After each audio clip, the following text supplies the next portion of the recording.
Hello everyone, আমি সুকন্যা। গুবুস ডায়েরিতে আপনাদের অনেক অনেক স্বাগতম। আশা করছি সকলে খুব ভালো আছেন, সুস্থ আছেন, আমরাও ভালো আছি। আজকে আমাদের পুজো উপলক্ষে রান্নার দিদি দুদিন ছুটি নিয়েছে, তো আমার হাজব্যান্ড আজকে আপনাদের সাথে একটি রান্নার রেসিপি শেয়ার করে নিচ্ছে। চলুন স্টার্ট করা যাক। এর জন্য লাগবে গোবিন্দভোগ চাল, কাতলা মাছের মাথা, গাজর কুচি, পেঁয়াজ কুচি, আলু কুচি, 4টে কাঁচা লঙ্কা, টমেটো, তেজপাতা, ধনে গুঁড়ো, জিরে গুঁড়ো, কাশ্মীরি আর গরম মশলার মধ্যে। আর কিশমিশটা অপশনাল, আপনারা নিতেও পারেন, স্কিপও করতে পারেন। এছাড়াও মিক্সার গ্রাইন্ডারে 6-7 কোয়া রসুন আর খুব অল্প পরিমাণেই আদা পেস্ট করে রেখেছি। এছাড়া আর লাগবে ঘি। ব্যাস, এই কটাই। চলুন স্টার্ট করা যাক তাহলে। তো প্রথমে গ্যাসটা অন করে ভালো করে কড়াইয়ে সর্ষের তেলটা গরম করে নিতে হবে। তো তেল গরম হয়ে গেলে মাছের মাথাগুলো লো ফ্লেমে একটা একটা করে দিয়ে দিতে হবে, কারণ হাই ফ্লেমে দিলে কি হবে, মাছগুলো পুড়ে যাবে আর ভেতরটাও কাঁচা থেকে যাবে। তো লো ফ্লেমে মাছগুলো দিয়ে আস্তে আস্তে করে এপিট ওপিট হয়ে গেলে ভালো করে মাছটা লাল লাল করে ভাজতে হবে, না হলে খেতেও তো ঠিক টেস্ট হবে না। তো একটু টাইম নিয়ে মাছটা ভাজা হতে থাক। তো দেখুন, এখানে আমাদের মাছ ভাজা চলছে। তো অলমোস্ট মাছ ভাজা মোটামুটি লাল হয়ে গেছে, অলমোস্ট ডান। তো এবার একটা একটা করে মাছটা উল্টে নিয়ে লাল হয়ে গেলে এবার মাছটা একটা একটা করে একটা থালার মধ্যে মাছটা তুলে নেওয়া হচ্ছে।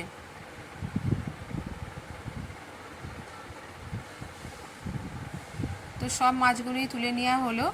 এবার যে মাছটা ভেজেছি ওই মাছ ভাজার তেলটাই অল্প আছে। এবার আপনাদের মনে হলে আপনারা দিতেও পারেন, আমরা দিইনি। তো যে তেলটা আছে, মাছের তেলটা, ওর মধ্যেই যে সবজিগুলো আমরা কেটে রেখেছি, তো গাজর কুচি, আলু কুচিটা ভালো মতো ভেজে নিতে হবে। ওই লো ফ্লেমেই ভাজছি, কারণ হাই ফ্লেমে দিলে পুড়ে যাবে, একটু টাইম নিয়ে ভাজতে হবে। অনেকে এখানে ফুলকপিও দিতে পারেন, আমরা দিইনি। তো আলু আর গাজরটা ভাজা হোক। তো এটাও ভাজা হয়ে গেছে। এবার সবজিগুলো তুলে নিয়ে ওই তেলের মধ্যেই পেঁয়াজ কুচিটা দিয়ে দেওয়া হলো। তো দুটো তেজপাতাও দেওয়া হয়েছে তেলের মধ্যে, আর ওর মধ্যে দেওয়া হয়েছে পেঁয়াজ কুচি। তো এটা ভালো মতো ভাজা হয়ে গেলে, এখান থেকে তেল ছেড়ে এলে, তো লাল লাল হয়ে গেলে ওর মধ্যেই আদা রসুনের পেস্টটা দিয়ে দেওয়া হলো। তো এবার ভালোভাবে এটা নাড়তে হবে, নাহলে কড়াই লেগে যাবে, একটা পোড়া পোড়া গন্ধ ছাড়বে।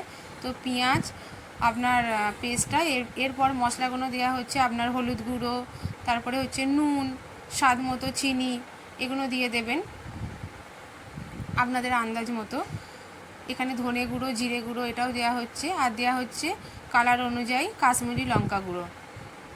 তো দিয়ে এবার ভালোভাবে নাড়তে হবে যতক্ষণ না মশলাটা থেকে তেল ছেড়ে আসে। এটা একদম লো ফ্লেমে, হাই ফ্লেমে তো দেওয়া যাবে না, লো ফ্লেমে তো নাড়তে হবে। এরপর যেটা না দিলেই নয়, এটা তো মাস্ট, বাটি ধোয়া জল, এটা না দিলে তো রান্নাটার টেস্টটাই ঠিক মতো আসবে না। তো আমরা টমেটোটা স্কিপ করে গেছিলাম, টমেটোটা দিয়ে দেওয়া হলো, একটা বড় আর একটা ধরুন ছোটো। তো টমেটোটা দিয়ে দিলাম, আপনারা আগেই দিয়ে দেবেন। তো আমরা কেউই প্রফেশনাল রান্না জানি না, যেটা আমরা করলাম সেটাই জাস্ট আপনাদের সাথে শেয়ার করলাম। আমরা জানি যে আপনারা এর থেকেও অনেক ভালো রান্না করেন, তো আপনারা কীভাবে করেন সেটাও কমেন্ট সেকশানে জানাবেন অবশ্যই। তো একটু স্বাদ মতো নুনও দিয়ে দিলাম। তো এরপর মশলাটা হয়ে গেলে গোবিন্দভোগ চাল যেটা ধোয়া ছিল সেই চালটা সবটা দিয়ে দিলাম। এরপর মশলাটার সাথে চালটা ভালোভাবে নেড়ে নিতে হবে। আর এইটা একটা মশলা করা আছে, এখানে দারচিনি, এলাচ, গোটা জিরে, গোটা ধনে আর আপনার শুকনো লঙ্কা, এটা মিক্সার গ্রাইন্ডারে শুকনো অবস্থায় গড়ানো ছিল। তো এই মশলাটাও খানিকটা দিয়ে দিলাম। তো এবার মশলা, তারপরে যে আদা রসুনের পেস্টটা, চালটা ভালোভাবে নেড়ে নিতে হবে, যেন চালটা কোথাও যেন ডেলা ফেঁকে না যায়। সুন্দরভাবে অনেকক্ষণ ধরে নাড়তে হবে লো ফ্লেমে। 4টে কাঁচা লঙ্কাও এখানে দিয়ে দিয়েছি। তো দেখুন, এবার প্রায় মোটামুটি এবার সবজিগুলোও দিয়ে দিলাম।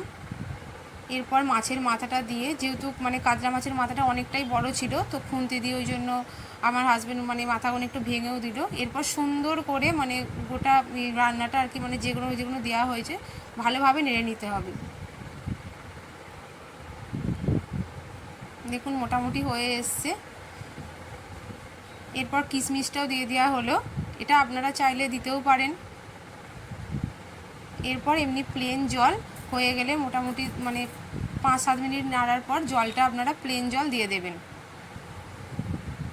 এবার নাড়তে থাকুন, কারণ গোবিন্দভোগ চাল দিয়েছি মানে তো ধরুন 10 মিনিট মতো রাখতে হবে। তো আমরা ঢাকনা খুলে দেখলাম চালটা এখনও গলেনি, তো আরেকটু হোক। এটা একদমই শুকনো শুকনো হয়ে আসবে।